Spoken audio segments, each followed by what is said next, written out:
Hi, everybody. It's Joe Rayo and Joe Chaffee on the Joe and Joe Weather Show on this Friday, a record breaking day, September the 18th, 2020.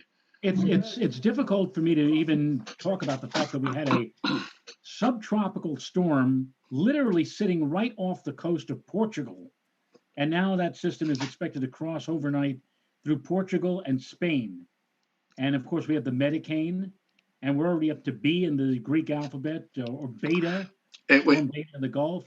It's crazy, Joe. and just to put it in perspective, okay, if we go back to 2005, which prior to this year was what we would have considered the remarkable year, Tropical Storm Alpha, okay, which was the 23rd storm of the year, did not form until October 22nd.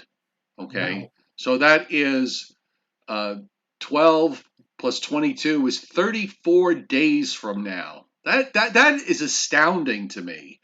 That we knocked this record out by 34 days.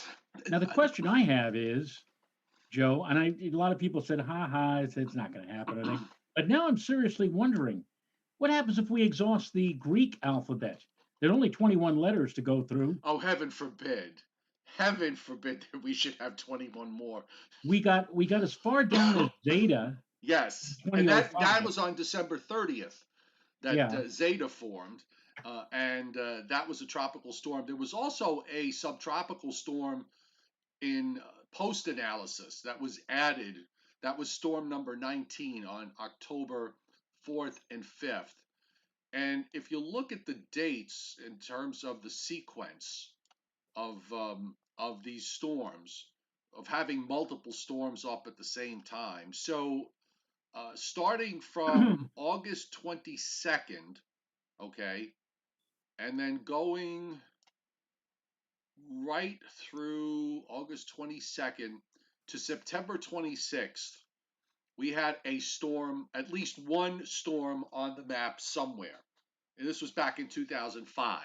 Then there was a 4-day break, and we had from October 1st to October 11th, you had Stan, the subtropical storm, then Tammy, and then Vince. And Vince was a storm that also went into Portugal, as I remember.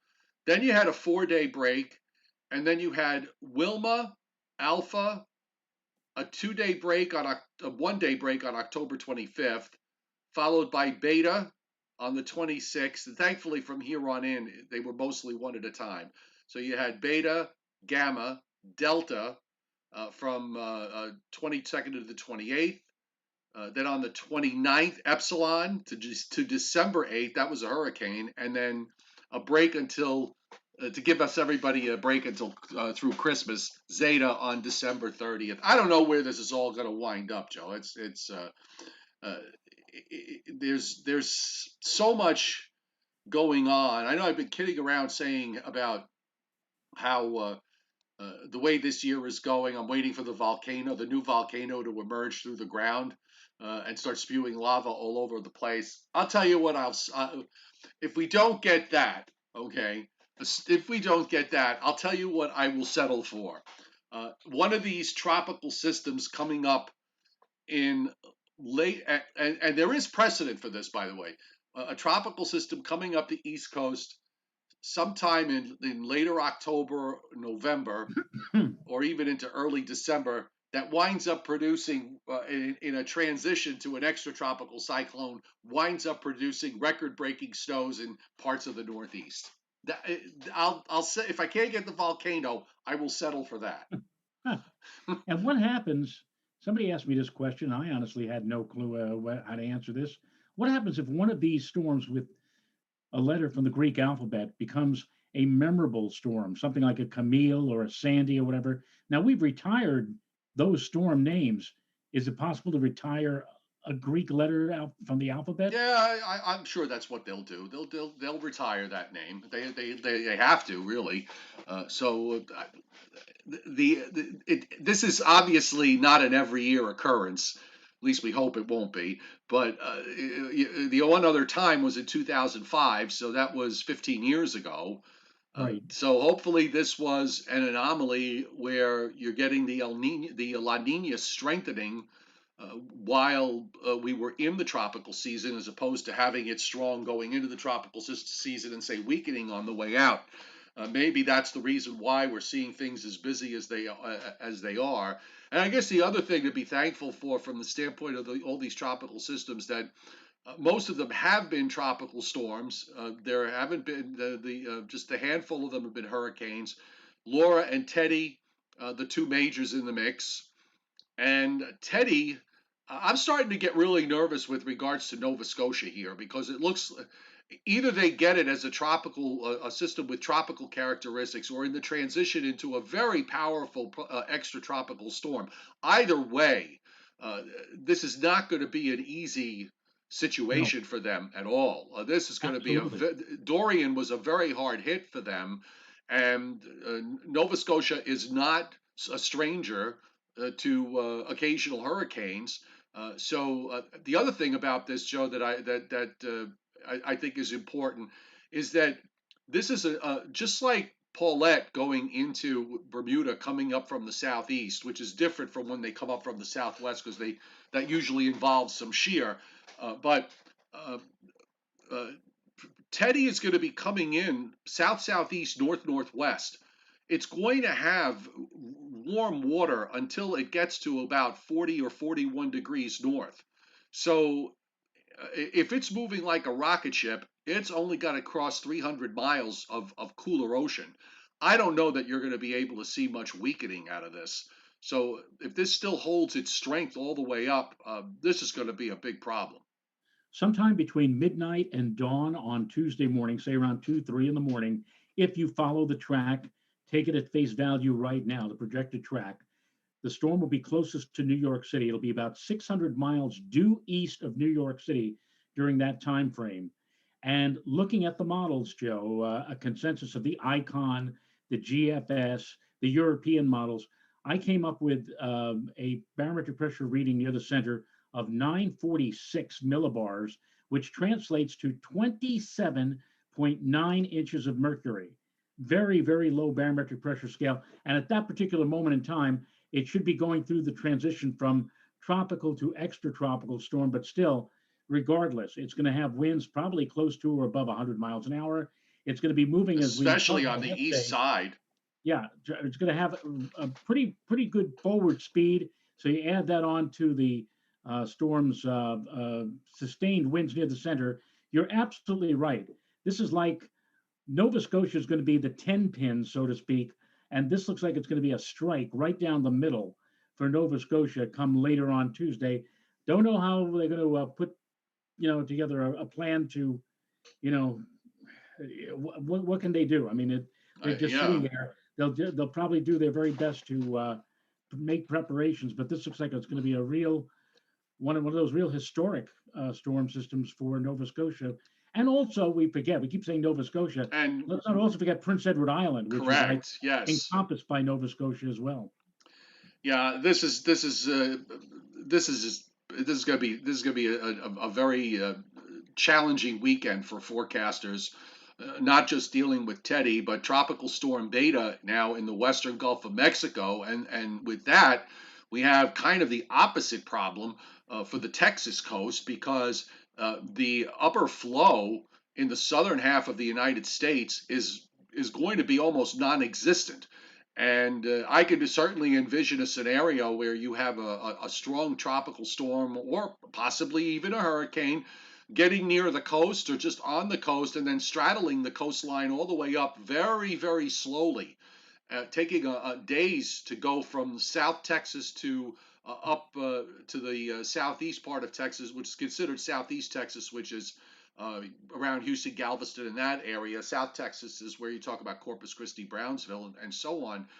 So forecasters there are going to have a difficult time with that, because when there's weak flow, there's all sorts of weird stuff that can happen. And even if this doesn't wind up developing into anything considerably strong, the rain threat is going to be a big deal because we're looking at another situation where someone's going to wind up with at least a foot of rain out of this. And while all this is happening, Texas to the south of us, the Gulf Coast area, and Teddy passing again now 600 miles to our east early on Tuesday morning.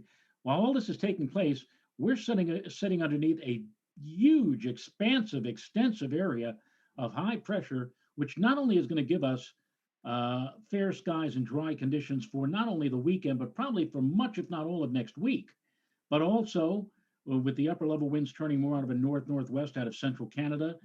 I don't know about you, Joe. I took a look at the skies this afternoon, and they certainly look a lot bluer now. Yeah. And they're going to continue to get bluer now as we kind of vent out the smoke. And it looks like this Saturday is going to be a lovely day with blue skies and bright sun. Sunday, I don't know what you were thinking. I saw kind of a trough, an upper There's level. an upper trough that's come. Well, that's the upper trough that's going to cut off near Cape Cod, and that's going to be the hook that grabs Teddy and flings it slingshots it northwestward. Right. That trough is so key to the outcome with Teddy, because when that cutoff forms, it's going to literally grab. Otherwise, Teddy would go out to the northeast and probably pass south of Nova Scotia and Newfoundland by a fair distance. But it's that Right. the bottom of that trough cutting off is so important to the forecast with regards to Teddy, then getting moving northward and then getting slingshotted northwestward into Nova Scotia. And it's because of that trough passage over us on Sunday. Why I'm thinking that on Sunday as opposed to Saturday. Saturday should be a beautifully clear day, clear skies right on through into Saturday night. But with the trough moving through on Sunday, I think there'll be just enough instability to cause during the midday and afternoon on Sunday a scattered to broken layer of fair weather cumulus clouds, Yeah. but not so much in terms of clouding us over completely or giving rise to any precipitation, but enough cloud cover so that Sunday may turn out to be cooler than Saturday. We may only see temperatures because of the cloud cover on Sunday reaching into the mid or low 60s across the region. Maybe even a few spots might even get to 60 degrees on Sunday afternoon, again, because of that buildup of cumulus associated with that trough swinging on through. And as you've said, very important in the overall scheme of things for Teddy because it moves out over the ocean and cuts off, and that bagginess at the bottom of the trough is what's going to eventually lead to where Teddy goes. It looks like Teddy may just end up getting to the bottom and then swinging right up and into Nova Scotia on Tuesday. Let's acknowledge Steve Lapointe, who hit super chat tonight and acknowledging our 80 years of torture in doing all this, and Yeah. Joe and I appreciate it. And Rosendo Benitez, who said he finally isn't late today, so he made the show on time. And says we're awesome. And Rosendo, you're awesome. Thank you so much for hitting super chat. And T Snowy wants to extend her thanks because we made it rain in Binghamton yesterday. Apparently, we have that power. By the way, we're going to get to the maps and everything because I know we're all itching, but I just wanted to point out last night, the northern edge of that rain. I the strangest thing happened here when I looked at the radar. I wish I had saved it, but at the northern edge of the rain made it to about Long Island, and for most of Long Island there was very little rain out of it.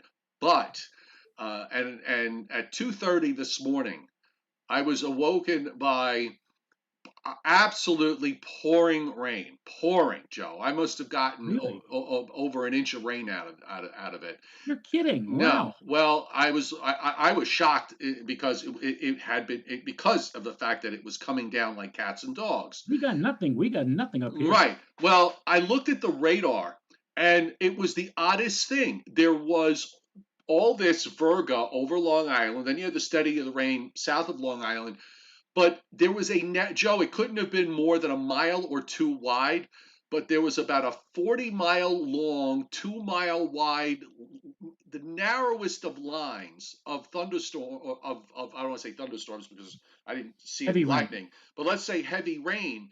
But it lined up right along the shoreline border from Greenport to just west of Port Jefferson. So that's about a 50-mile stretch. It was this narrow line. Maybe it came inland for about, I don't know, a half a mile or a mile at most.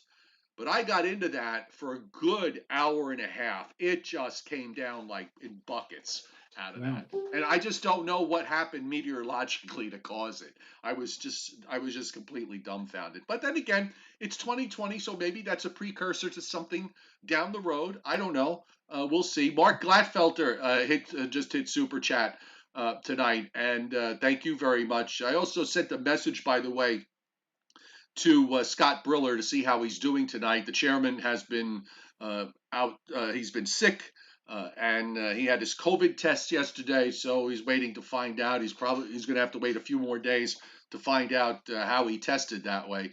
So, hoping, of course, for a very positive outcome.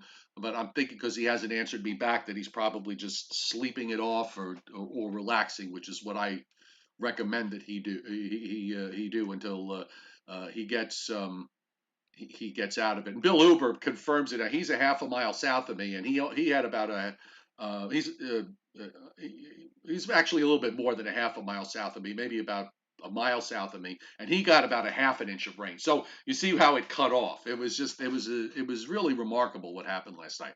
All right, go ahead. I'm sorry. No, I said it is. It is because I looked out my window this morning.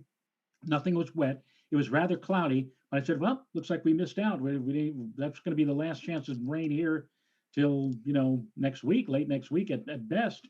And I really didn't look too hard to find the rain. But it's amazing to me that you received that much, because we were talking about maybe a tenth or two or a couple of tenths at worst. Right. And it sounded like something a little bit localized, micro scale thing. But congratulations, you got some rain. Yes.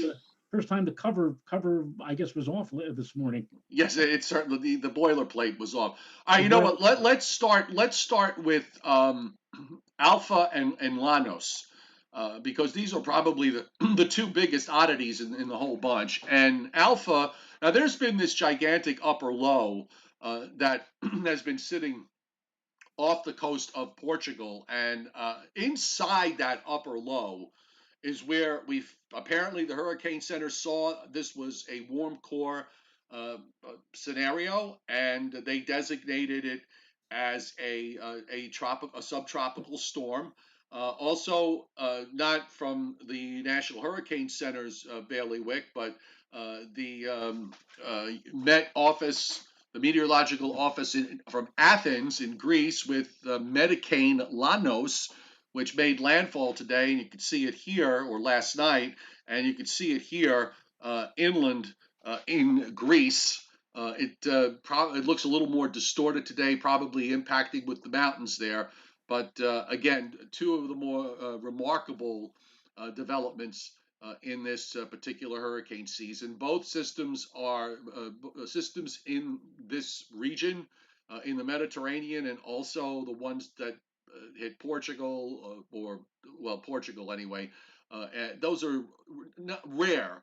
They aren't not completely unheard of, but they are rare events, and you could go many years without seeing it out there.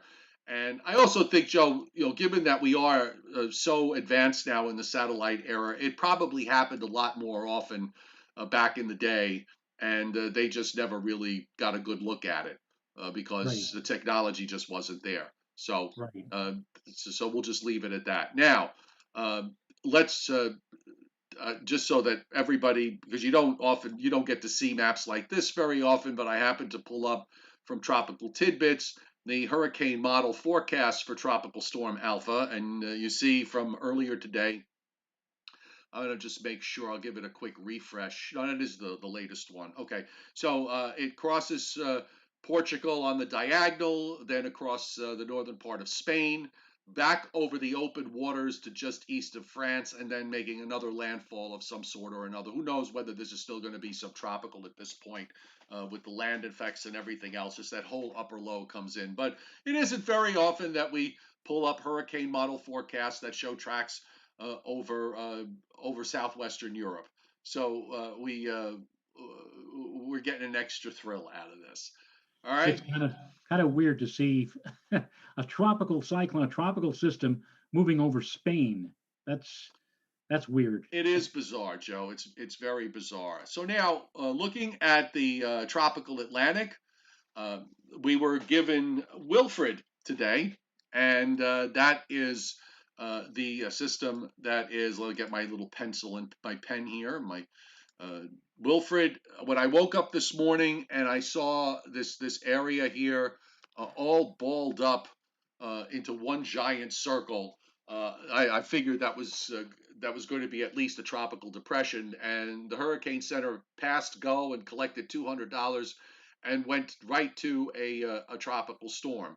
Meanwhile, of course, sitting obvious on the satellite loop. This is Hurricane Teddy. It has come off its peak, probably undergone an eye wall replacement cycle during the day today. So we've seen the top winds come down from 140 to 125, and there was a recon there in the last couple of hours. We'll take a look at some of the recon reports in just a bit. On the far left, on the edge of the screen, is Tropical Storm Beta, which was named this evening at 5 o'clock. And you can see it there. It's kind of elongated northeast southwest, probably a little bit of shear going on. But the center is underneath that big ball of convection you see there. So it's moving north northeast at about 3 or 4 miles an hour. As they said, a very uncertain 3 or 4 miles an hour. You can't really see it well, but I'm just going to outline here. There's the low clouds from it, but you're starting to see some of the higher cloud tops come into view there. That is extratropical storm Paulette, which, given the kind of year we have had, and since Paulette is going to be moving southward into warmer waters south of the Azores, there is always the chance. And in this particular year, Joe, I think we could almost phrase that there is the probability that Paulette will regenerate as a tropical cyclone again and get its name back. So there's a there, I just think today is you, this is a, this is a day that happens every 30, 40 years to see something from the meteorological standpoint. This is Weird. really Yeah. remarkable. It Yep. really is. And you know, for those of us who have been involved in the science for our adult lives and even during our childhoods, this is really something to see for sure. Okay, so when we get, I'm gonna just clear my screen a little bit. Let's go to beta. You know what they should do, Joe? You know what they should do? Why not get names for the letters that they don't use, and just have a list of names like emergency names. We go to Yeah. this, have a side list of names to go to if in the event that we have a year like this, rather than go to the Greek alphabet. But I guess they Well, look at it as that the chances of they probably never expected that was going to happen in 2005. yeah. Well, it's something. You're absolutely right. It's something that happens so infrequently, and they said, well, if it happens, at least we've got that kind of a backup. But I'll tell you something. If we start seeing this happen more often in the coming years ahead, they may just very well do something like that. They may have to do something like that if we start seeing a plethora Yeah. of these. Well, like in the West Pacific, they have that running list. So they basically just keep going and they stop wherever it stops, and then they pick up where it's left off when they go to the next season. But that's an argument for another day. You definitely can see the circulation here with beta in the western Gulf of Mexico. It's really, as I said, it's kind of stretched out northeast southwest. But the circulation center is underneath that area of large convection in the brighter and colder cloud tops. So it seems to be trying to get better organized. And I think this is probably going to strengthen over the next couple of days. And eventually it's going to probably make a left turn and head toward the Texas coast. But it's another one of these systems, Joe, that is absolutely crawling. And you can see on the forecast. Now, this was the forecast from this morning from 6Z on what the expected tracks were, and they kind of line up okay, and then they start to go a little crazy once they make the left turn. The new model forecasts are perhaps a little bit better, but given what's going on with the weak upper flow, Joe, you'll notice a lot of the models they turn it west or west northwest, and then as it nears the Texas coast, it starts to turn north and northeast. And you've got a number of tracks that are near or just offshore, straddling the whole coastline all the way up. So this is potentially a very dicey situation for the coastal bend of Texas. Uh, Depending on the track, it could you're certainly going to get a lot. It could get a lot of rain out of this. If you wind up with a hurricane or something, maybe more than just a minimal hurricane, it could be really problematic. So this is going to be one to watch very closely as we go through the weekend. Yeah, it's amazing. Could you imagine being an employee at the National Hurricane Center? They they may have had some kind of a company meeting saying, okay, guys, we're going to have to extend some shifts here because there's Yeah, just so much. There's just too much that's happening. yeah, oh, absolutely, no question. And here's the Hurricane Center's official forecast at 5 p.m. I'm just going to update this. At 5 p.m. Eastern Time, 4 p.m. Central, Tropical Storm Beta was at 24.3, 93.1 west. That is a I don't have the advisory in front of me, but it's still well offshore, far enough offshore that they still don't have any kind of tropical storm watches up. Normally, in a situation like this, you would have watches up, but if you see how close these dots are in terms of the positioning, it's still well offshore by 1 a.m. Monday. They are forecasting it to strengthen to a hurricane, and they're buying into the idea of eventually after a turn from where it is now, turning more west northwest and then turning north and possibly north northeast later on this week. So we're talking 1 p.m. Wednesday with the system there on the coast, just touching the coastline, and we're still at Friday night, so there's a long way to go with this. Right, And, right. What and else can yeah. you say? All Yeah, right, so we're going to do the models too, folks. I'm just kind of reviewing what we have right now in front of us. Teddy is pretty well developed. The eye has filled from where it was last night and this morning. I'm just freshening up the loop right now. Still has that circular look. You're seeing that feathering there and good outflow. I'm not seeing any evidence of shear, and the infrared shows the eye fairly well as it continues on its northwest course. Now, with tropical storm watches are now up for Bermuda. Now, here's the thing for Bermuda. Teddy is going to make Joe. It's going to at some point it's going to start moving almost straight north. The question is how far west does it get before it does that, and that's a critical question for Bermuda because they just went through Paulette back how many days ago? Monday, Sunday right. night, Monday. Monday. So Yeah, this is timing out for Sunday night, Monday for them. So Bermuda is that tiny little dot. I don't know if you guys can see it on the screen there, but there's a tiny little dot there for that 22-mile long, 1 mile wide island. And if it keeps on this course, it'll probably pass south of Bermuda, but it's going to make that left turn. So it has to make it. If it makes it as it's as close to where Bermuda is longitude wise, which is around 64 degrees west, Bermuda's going to have a big problem here. But if the turn comes on schedule, that turn should take it just to the east of Bermuda and keep them outside the core. So that's the most important thing, that they stay outside the core. And then from there, of course, we talked before about what the upper air is doing, and we'll show you that in a moment. But here's the Hurricane Center's forecast. A major hurricane as it approaches Bermuda, they start to weaken it. I'm wondering whether they might be doing that a little too fast. But between 8 a.m. Monday, Joe, when it's like at 34 north, it moves almost 500 miles to its position at 8 a.m. Tuesday. So it's flying. It's starting to move at a good pace. And again, the water temperatures until it gets north of 41 or 41 degrees north or so, that's when it starts to move out of the Gulf Stream. Coming in at this angle, it has a relatively short distance over colder water, and that's going to be critical to whatever happens up in Nova Scotia, be it if it's still tropical or in the process of transitioning into a post-tropical system. And the timing for Nova Scotia would be during the day on Tuesday, probably with deteriorating weather conditions late Monday night, early Tuesday morning.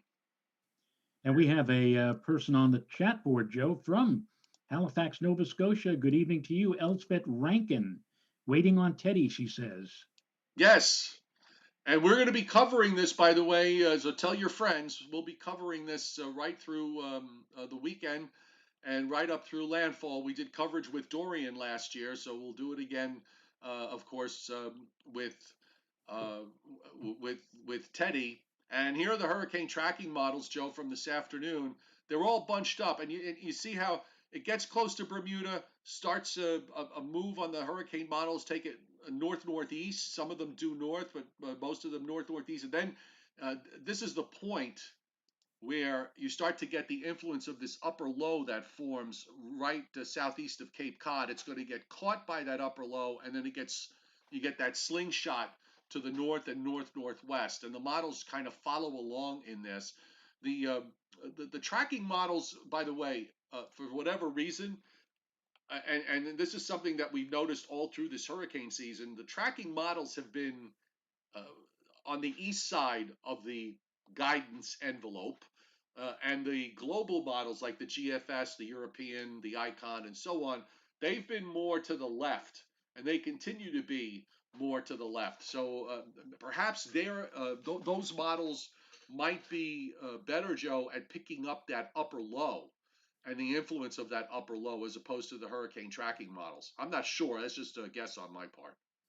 Well, still a few days away, and I would not put 100% confidence in those models because I think, Joe, that if that upper low intensifies a bit more than what we think now, it could very well turn more to the left. In which case, that might even I'm not saying it's going to be a hit or anything, a direct hit, but you folks who live, let's say, in easternmost Maine are going to get quite a little bit of a brush with this. I think on Tuesday as the storm system passes on by, and maybe again even folks on Prince Edward Island. Right now, the track, the spaghetti track, seems to be taking it just to the east of Prince Edward Island, down the middle through central Nova Scotia, and then curving it over to the right toward Newfoundland. So going to be a fun weekend if you live in the Maritime provinces watching all of this. All right, so here we go. Let's look at what the upper air is telling us, and we are all too familiar with this from the last couple of days, watching this whole event evolve. Joe, your trough for Sunday, and I think you're right to put in some clouds for us. It's the bottom part of this trough gets left behind. If all things being equal, if the bottom of that trough were not to separate from the rest of the trough, Teddy, you have an upper high to the east of Teddy. This is south of the Azores, believe it or not. That's Paulette, or what was Paulette, and Teddy is right here. So if that whole trough were to just move along, Teddy would have been picked up by that trough, and it would turn northeastward, and it would not be a problem. It would just march across the North Atlantic. That was something that the GFS was doing until it figured out that we've got a trough issue here. And if we watch this as it evolves, that bottom part of that trough drops off the southern New England coast in New Jersey, forms an upper low right here. And now Teddy has been caught by this whole upper trough. Okay, the first trough's long gone, but Teddy is now caught by the upper low, and as a result, you start to see how it rotates it northwestward and actually takes the upper feature that represents Teddy or the extratropical storm over the western part of Nova Scotia, and then turns it northeast and starts to weaken it as it moves up into Labrador and eventually heads up to Greenland. All the models have this idea. It's now just going to be a matter of watching it happen. And as you said, we were talking yesterday about the upper low feature with the blizzard of '78, how the surface low formed way out in the Atlantic.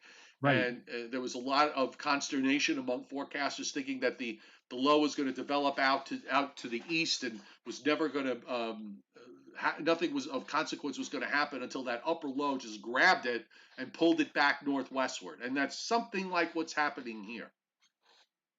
Right. I'm just looking here at the European model, and they're positioning for Teddy, and they've got Joe. They've got Teddy at 18Z, right over the central part of of Nova Scotia, a little ways to the north and east of Dartmouth. Not Now, Halifax is further to the west.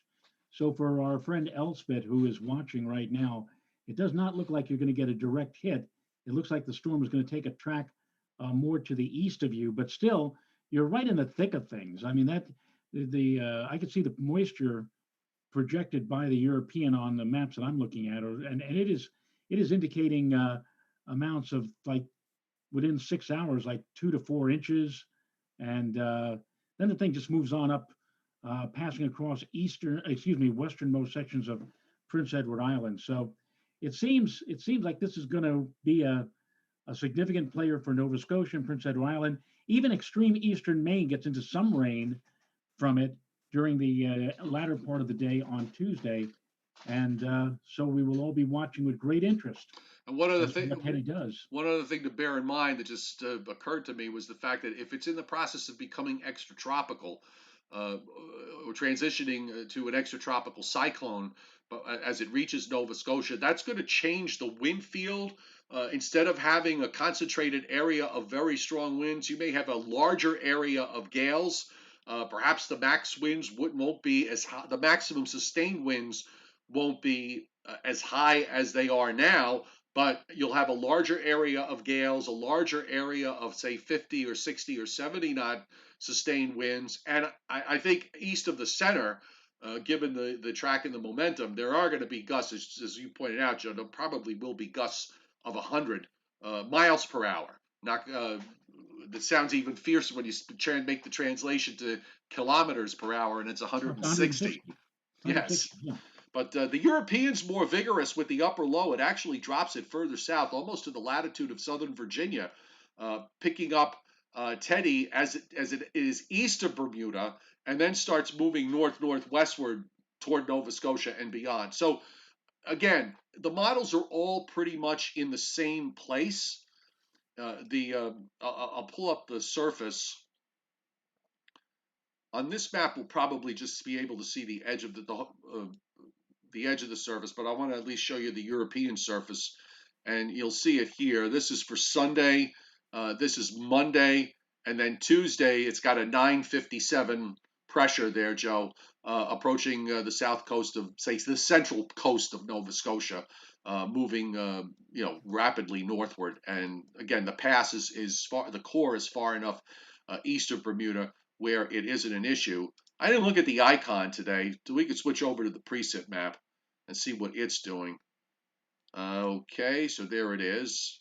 So the icon actually, Joe, has it passing a little further east of Bermuda, and then it turns it northwestward, takes it right into Nova Scotia from the southeast. So it actually turns it a little sooner, passing Bermuda. I guess at the point that it's even with Bermuda, it's at 61.6 west. And then it just goes northeast, then north, and then north. It's moving almost like 320 when it reaches up our latitude and runs into Nova. That coming in from the southeast like that is going to be very problematic. I think that's going to be very problematic.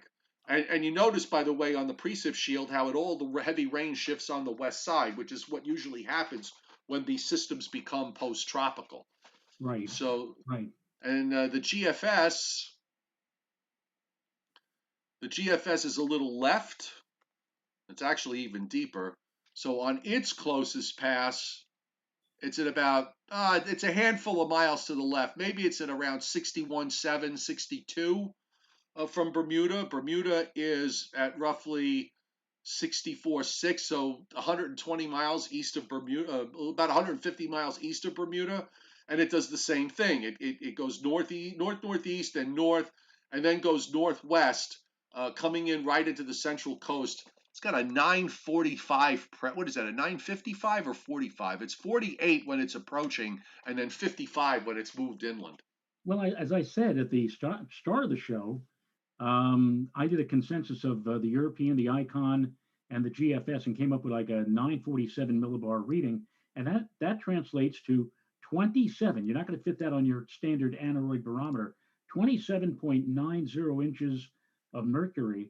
And that, Joe, is a pretty tightly wound up and very, very intense storm system for the few hours that it might pass over your home. That's not good news. And again, for the folks who live in Nova Scotia, it's going to be rough. And I tell you, Dartmouth and Halifax are just to the east of the center. So you would say, okay, you're going to get mostly rain out of this. But even that close to the center of the storm track, they too are probably going to get walloped with some very, very strong winds. So I can see a lot of problems for the folks in Nova Scotia. Didn't they have a storm? What was the storm? Dorian, right? Dorian was last year. And by the Right. way, And Dorian, go ahead. yeah, I'm sorry. Dorian was and last Dorian year. hit them. Dorian hit them last year. Now they're going to have to deal with Teddy. Also, I know we try not to be. I don't know if this is political or not, but on the chat board, a couple of people have just mentioned this. A very sad piece of news. Justice Ginsburg passed away. Oh, I'm Apparently. sorry. I'm sorry to hear that. Yeah, Sad times. that's breaking news, I guess. So, All right. so we want to wish her family and everybody who knows her or knew her.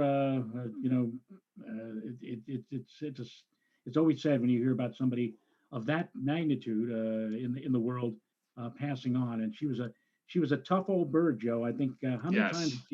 how many times did she fend off cancer? Like 4 or 5 times in her life, right? Yeah, worked out like a fiend at the gym every day too. Yeah, Yeah. yeah. All right, so folks, lay off the. I know there'll be a political discussion that'll come out of this. Lay off the politics. Save it for another time. Okay. Mhm. So I brought up for our Canadian viewers and our viewers in Nova Scotia the Canadian the Southeast Canada view on tropicaltidbits.com. And this map shows the wind field. That purple area sustained 50 knots. So by Tuesday morning, you're seeing 50-knot sustained winds along the south coast, and there's your center as it approaches, making landfall sometime around midnight Tuesday night, early Wednesday morning, coming inland. I With don't know if it's going to be that late. That's It's long. probably going to be faster than that. It'll Yeah. probably they almost excuse me, they almost always wind up being faster. The GFS has been pretty good this year with speed. And yeah, so it brings it in. Actually, looks like it slows it down once it does come inland and then moves up northward, going west of Newfoundland as a 980-ish low, which I don't think would produce anything extraordinary there. In fact, you can see how the wind field really just falls apart once it heads further to the north. Perhaps Right. it's If you look at the official track from the Hurricane Center, Monday through Tuesday, and then you say to yourself, okay, well, I'll just simply extrapolate Monday through Tuesday to get Wednesday. But then where they place it on Wednesday is only about 60 or 70% that distance. So yeah, they do kind of slow it down once it makes landfall later on Tuesday at Nova Scotia. And this, by the way, is what the GFS sees as its view of what the radar is supposed to look like. So rain's coming in during Monday night by midnight. This is actually at 2 a.m. We've got the heavy rains beginning to move in after that. And notice again the rain shifts to the west side, Joe. You got rain in eastern Maine out of this. The back edge of the rain in the eastern part of Maine. And again, now it's starting to look when you see it like this, where it looks like a giant comma. That's where you start to get that transition over into a post-tropical or extratropical cyclone. Still probably has some tropical characteristics in there. The process isn't instantaneous. It's one that can take 24 or 36 hours to complete sometimes. But again, the GFS very bullish here in terms of its view of the wind field and in terms of the precip field. And I'll just go bring up the Canadian model, which we haven't really done very much of late this year. And this one is again almost it's pretty much the same, coming in on from the southeast to the northwest. And so that's usually when they come up into Nova Scotia, they're coming up from the southwest. So this one coming in from the southeast uh, could potentially bring a different set of problems. but the Canadian does weaken it a little faster than the other models. This is that part of the equation we're not going to know. This is Friday night, so we're really not going to know how this is all going to play out exactly, or as close to exactly as we can get it until about Monday. There's going to be a lot more speculation going over the weekend with regards to this, and maybe the upper low doesn't form as vigorously, and the storm gets deflected a little bit further to the east. I think that would probably be the one thing you want to hope for that happens in order to keep this thing from coming in full scale. Now, Andrew Martell, by the way, another viewer from Nova Scotia. He says he's just east of Halifax. He just got a Davis weather station, and he can't wait. I guess he's going to secure it. He's going to put it up there, secure it. Secure it. Andrew, by the way, since you have a Davis weather station, don't be surprised because after about 5 or 6 years, you may have some malfunctioning of that, as I have with my Davis weather station of the tipping scale or the tipping spoon to give you accurate readings on heavy rain. By the way, Joe, I did order a brand new replacement, and I went through all the machinations, paid for it, and while I'm waiting, we did get a heavy duty rainstorm, and I'm figuring, big deal, it's going to register 0. Guess what? It registered. The rain tipping scale started working again. Oh, good Lord. Actually, it's funny you should mention it too, because I think I was talking with Alan Casper this morning, and his rain gauge is being replaced on his Davis weather station. I think that's the one. That's the thing that goes first. I think and if you think about it, it's the one. Well, actually, the anemometer, I guess, is the one that moves the most during the lifespan of the instrument. But anyway, they're a good company. They give you some good information while they're working, and it'll be interesting to see from Andrew what he comes up with in terms of rain and also wind in the aftermath of the storm on Tuesday of next week. All right, so let's go now to Beta in the Gulf of Mexico and take a look at what's going on with what the upper air perspective is with that system. And of course, here we are on Friday, and we've got this wonderful northwest flow coming out of Canada into the northeast. Here's your upper trough that's setting up both Teddy and an indirect. The other way is that it's helping to create the condition across the southern part of the United States where there is no flow. This trough does not get very far to the south. So you have an upper high that's off the Florida coast, and you have another upper high that is in the southwest.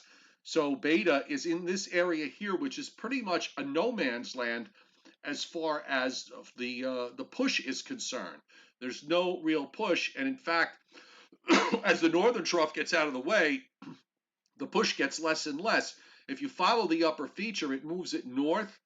And by the way, you can now see Teddy coming in on the lower right. But your upper trough now is approaching the east coast. High pressure in West Texas, upper high sitting off the Florida coast, a weak upper high, and sandwiched in between the two of these things is tropical storm or possibly even hurricane Beta at that point. And it just kind of inches to the coast. And then as we go through now, we're at Wednesday, and it's pretty much in the same spot. Finally, on Wednesday, there is some troughing that comes down from the plains into North Texas, and that's happening, by the way, is the same time that a deep trough develops down off the east coast from Teddy. So your system here, Beta, is able to start moving to the northeast ahead of that upper trough that drops down into the plains, assuming it's a weak upper trough, so assuming that that's real, and then it just eventually gets picked up and moved along. But there's still even some troughing that gets left back over Louisiana and southeast Texas as we go through the latter part of the week. So a more difficult forecast and forecast challenge going forward. We know the Gulf water temperatures are still very warm. They haven't had a cold frontal passage there yet. Usually after a good solid cold front from the northern plains moves through, that's when tropical storm activity tends to calm down or even cease in the Gulf of Mexico, but we don't have any sign of that yet. And if you follow the GFS along, you see how it moves north, then turns west, gets to the kind of wobbles to the coastline, and then sits there and just eventually starts straddling the coast of Texas up into Louisiana, even sits off the coast of southwest Louisiana for a couple of days. That frame, by the way, that you're seeing right now is next Saturday. So this, depending on the track, this is a long duration um, system that we're dealing with. And by the way, because of the fact that pressures are going to be low, the GFS is picking up on this, is the fact that we do have on the model that's done this a couple of times over the last few days, lower pressures east of the Bahamas late this coming week and into next weekend. And I think that's something we might want to look at if it's still there. The GFS actually keeps it there through much of the forecast period in the 7 to 10 day time frame. There's a lot of low pressure going on down there off the Florida coast down through the Bahamas, and you see the rotation. Now, it solves this problem by literally taking one low to the southwest into the Caribbean, then it just kicks another one out to the northeast. I don't know how that's going to play, but it does, by the way, Joe, go to something that I do want to touch upon in the long range. And for that, I want to bring the ensembles up, which I don't do very often. Right. You You've know, always said you didn't like to bring them up. not a huge fan of the ensembles, but I will point out, at least from the standpoint of the general pattern of the ensembles, is that going into the long range toward the end of the month and the beginning of October, the trough comes back into the east. You can see it here. It's a we're talking in general terms here. The ensembles smooth things out over time because the members of the ensembles, as the further out you go in time, there's all sorts of huge variations into what what storms are going to do and how the upper air is going to look like. But when you sort of smooth everything out and average it, you are seeing troughing coming back to the east, and you do have ridging up in the west. You also have ridging up over Greenland, and this is something that the teleconnections have been signaling, is that a crashing of the NAO from being strongly positive to neutral or even slightly negative in the long term. So I think that's something that we're going to have to pay attention to at the end of the month, because if there's some, given that everything is spinning up, and there might be something that develops that the models aren't even seeing it yet. But if it's right about the trough, the last thing you want is to have a tropical system in the wrong position in the long range. And right. Well, you've been saying, Joe, you've been saying that for quite some time, actually. yes, I have, Yeah. and I'm saying it again. But I mean, the 12Z GFS, so Joe, take a look at this trough. Now, this is right around September 29th, 30th. Now, that's a fairly deep trough in the eastern part of the United States, if it verifies, and I don't know that it will. But if we get something that looks like this, the last thing you're going to want to see is you don't want to see some kind of tropical system sitting down in this position here, where it rides northeastward up the coast. There's nothing. I would almost prefer that the models actually showed something out there, if only because of the fact that we know it wouldn't be right in this far out into the long range. But I just get a little nervous when I see a cutoff low that is forecast to be somewhere in the central Appalachians. I mean, assuming that it is there, and we don't know that it is. But the general look here, folks, is that you have a ridge in the west and a trough in the east, and I think that's something that we have to keep an eye on. One eye on that, and one eye on the tropics, and whether we get something to spin up and get into the wrong position. Well, it's kind of like, if I may use the hockey analogy, it's kind of like a power play where there's an extra man on the ice in hockey, and you get one shot after another at the goal until you finally hit the goal. That's kind of like what we may be looking at toward the end of the month and beyond, is the fact that you get that trough in the proper position. And we've had such an active hurricane or tropical cyclone season that who's to say that one after another until finally one catches up with that trough and whoop, Yep. and away we go. Well, we saw it with Faye, cutoff that formed off the East Coast. We saw it with Isaias with a deep trough running from the Great Lakes down into the Gulf states. We had another deep trough later in the month of August in the same place, although it didn't come with a tropical system, thankfully. So we seem to be in a pattern where, in an overall long-term pattern, where these troughs want to drop into the eastern part of the United States. I do want to point out, from the standpoint of the short range, that while the weather over much of the country is quiet, they are seeing some rain in the Pacific Northwest in parts of Oregon and Washington tonight. So that's good news. And also some showery rains during the day on Saturday, not reaching down into California. And then some more important rain comes in during the middle part of next week into Washington State and Oregon. So any rain up there helps with respect to the wildfires that are going on. It doesn't help California because the rains don't get far enough south, but at least there's a little bit of a change, trying to bring in some frontal activity and maybe some showers up into the northwest in on and off over the next week or so.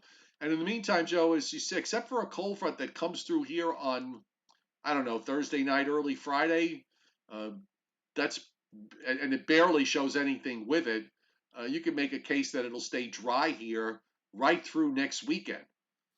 Right. And with that cold front moving in on Friday of next week, that may actually knock the temperature back a few degrees. I think Wednesday and Thursday, we're going to see temperatures once again flirt with 80 here after a rather chilly weekend ahead of us. We have frost advisories already posted in portions of Ulster and Sullivan County for tomorrow night.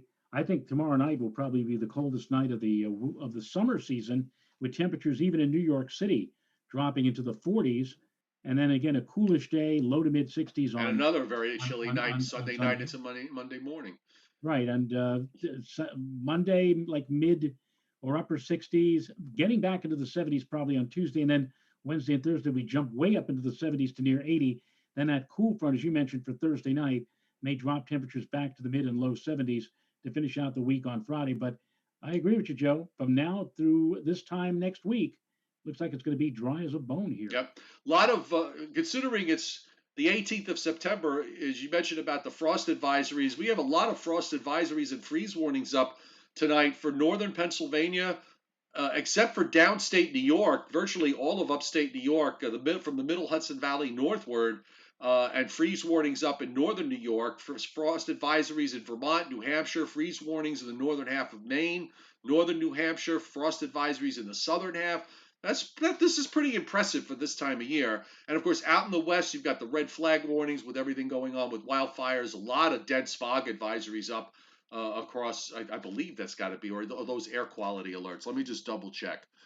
Hang on. Usually the gray is an air quality alert. So it's air quality, and indeed, yeah, air quality alert. So I take it back. Also, I just want to give it a check because there was actually some thunderstorm activity going on in the west, and as SPC actually has a marginal risk of severe weather over parts of north central Oregon and into parts of south central Washington state. No severe being indicated for tomorrow or for Sunday. So the SPC folks actually get a little bit of a break out of this. And where did I just pulled up that map. I want to close it because, oh, here it is. Because the SPC website oftentimes uh, gets stuck and then it gets hung up. And by the way, this is what the 2005 um, map looks like in terms of the plots of the storms. I'm going to try to. I've already reduced this down to 75%, so I'm going to have to reduce it down to 25%. But this is when you take 28 storms and try to put them all on one map. I defy anybody to just blindly figure out the tracks of all of this because they all overlap. This season is going to look just like this. Yeah. All over the place. And by the way, you'll notice in 2005, Joe, we had no storms come up the East Coast. They all were offshore. We somehow managed to just dodge a bullet that year, and can't say that this year, not with Faye and Itzia. Right. And the Lord only knows what might be ahead of us. The Southeast, Florida, the Gulf of Mexico, the Caribbean, the Western Gulf of Mexico, Bermuda, all took it on the chin that year with a number of major hurricanes. I think that's the year that we have the most majors in one season, I believe. I don't remember what the total number was, but certainly you can envision that our tracking map is going to look just like that.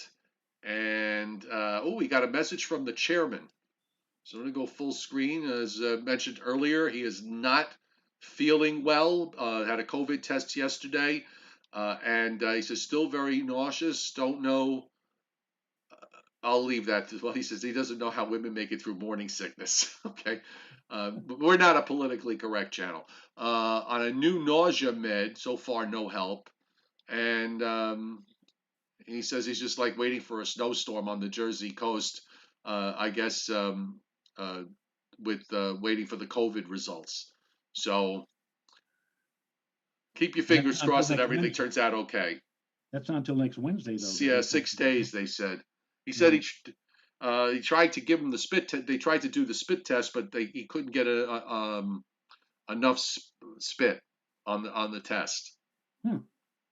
It's that kind of year. If we're talking about a pandemic, spitting and disease, and get better. Okay, Yeah. rest up. You got you're in bed. Get better. Watch mindless television. Watch Penny Dreadful on Netflix. Okay. If you were a Dark Shadows fan when you were a kid, Joe and I are old enough to remember Dark Shadows. If you were a Dark Shadows fan, you will love Penny Dreadful because it's on the same genre, same idea. Okay, 4 o'clock, Channel 7 each afternoon. running home from school to make sure Right. that we saw it. So we're back up full screen, and it's 8:03 Eastern time. So there really isn't too much more that we can add to all of this. Elspeth Rankin, who we mentioned is up in Nova Scotia, mentions don't forget Hurricane Juan. We will not forget Juan. Juan, in fact, happened, I believe, in late September, right about this time of the year in 2003. And then, if memory serves me correct, a few months later, they had a major snowstorm that hit Nova Scotia and debilitated much of the island. And a lot of people were referring to it as White Juan, making a comparison to the one that hit them, the tropical system that hit them a few months earlier. And that storm, Juan, hit Nova Scotia with winds of 100 miles an hour, 160 kilometers per hour, and did quite a bit of damage. Guess what? I think Teddy is going to try to be very similar to Juan come this Tuesday. So we hope and pray that will not be the case. Last thing I want to see from any place after the kind of years that we've had here with Sandy and Irene and whatever, you don't want to see anybody go through the misery of what we've gone through, Joe, especially power outages as well. But sadly, it looks like Nova Scotia may have to deal with something like that early next week. All right, we've got some recon reports. So why don't we do that? I said that earlier. So we've got some recon reports, and this is from Tropical Storm Beta. The aircraft found a pressure of almost down to 990. The blue is the flight level wind. I'm sorry, the red is the sea level pressure, and the sea level pressure is at about 1,000 millibars. But it did find 10-meter winds, Joe, over 60 knots.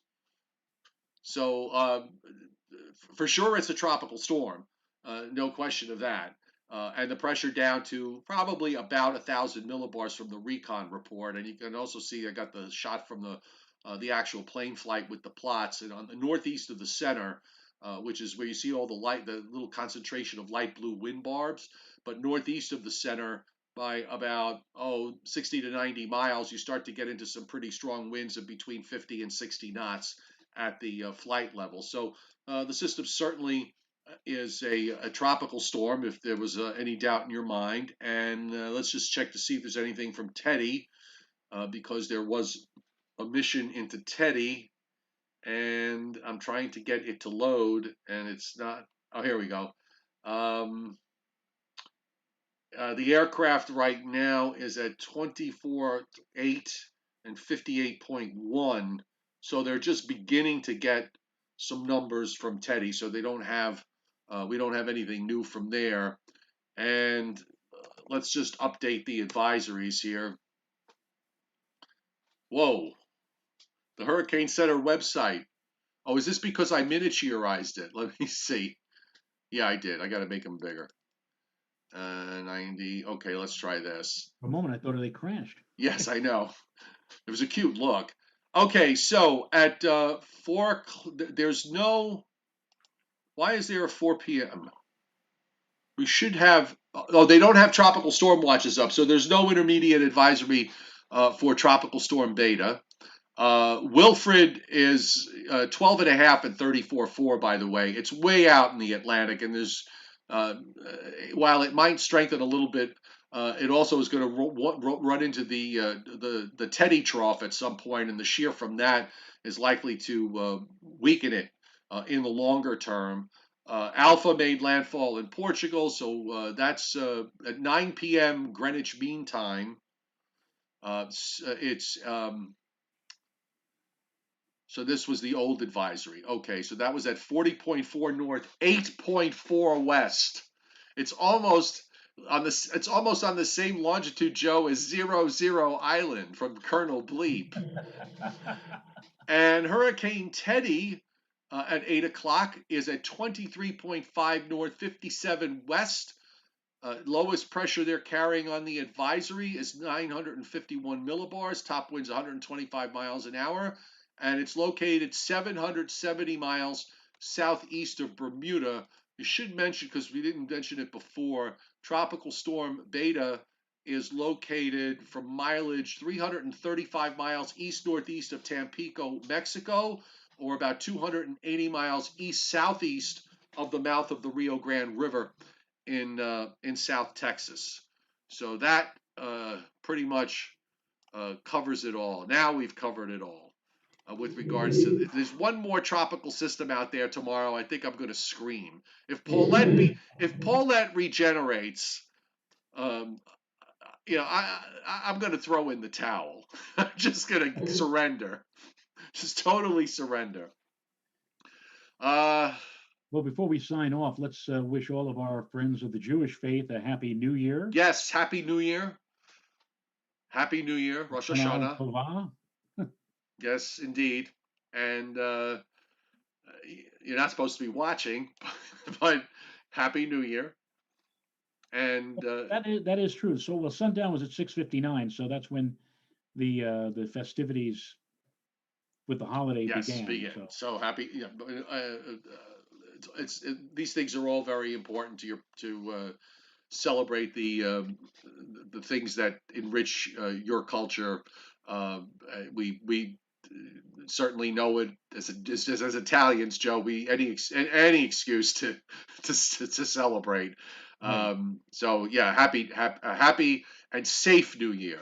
Very important that it be a safe New Year and a healthy one. That you stay healthy through all the machinations with the coronavirus. All right. I'm just thinking of something, and I'm not even going to say it. So no, then don't say it. We could. I think we should do a show tomorrow night if you're available. Where am I going, Joe? Then you and I will be here. Maybe if it works for you. What's your dinner hour? It's the same night as every night. It'll probably be 6:30 tomorrow. And you know what? Now tomorrow's kind of interesting. My wife and my daughter are going out your way. Oh, okay. Then they're not going to be home for dinner. A friend of ours' daughter is having a baby shower, and so they're going to be there from at least noon to 5. So they're probably not going to be. Oh, yeah, it won't be back in time. So I was going to say, if you want to do it at 6 o'clock, I'm game. We could probably do it at 6. Yeah. All right, so let's shoot for 6 o'clock tomorrow night, because all the advisories will be out, and we'll be done before the new ones are out. Unless we do a 2-hour show, which I really don't want to do. So let's shoot for 6 o'clock Eastern time tomorrow, and then we will be here Sunday morning at 11 o'clock Eastern time. So put that on your calendar, on your phone, an alert that the Joe and Joe show on my YouTube channel, Joe Chaffee. And by the way, I hit 9,500 subscribers on my YouTube channel, so I need 500 more for 10,000. So if you haven't subscribed to my YouTube channel, here is your opportunity to do it with your Gmail account, and you can do it for free. And then you all can march over to Joe Rayo's channel, Joe Rayo Weather, and make sure you've subscribed over to his channel. Thank you Thank so you. much. By Thank the you. way, those of the super chat hits tonight, once again, big thanks to Steve Lapointe, Rosendo Benitez, who happily made the show on time today, Mark Mark Gladfelter. Thank you all for hitting super chat. So Joe and I will see you tomorrow at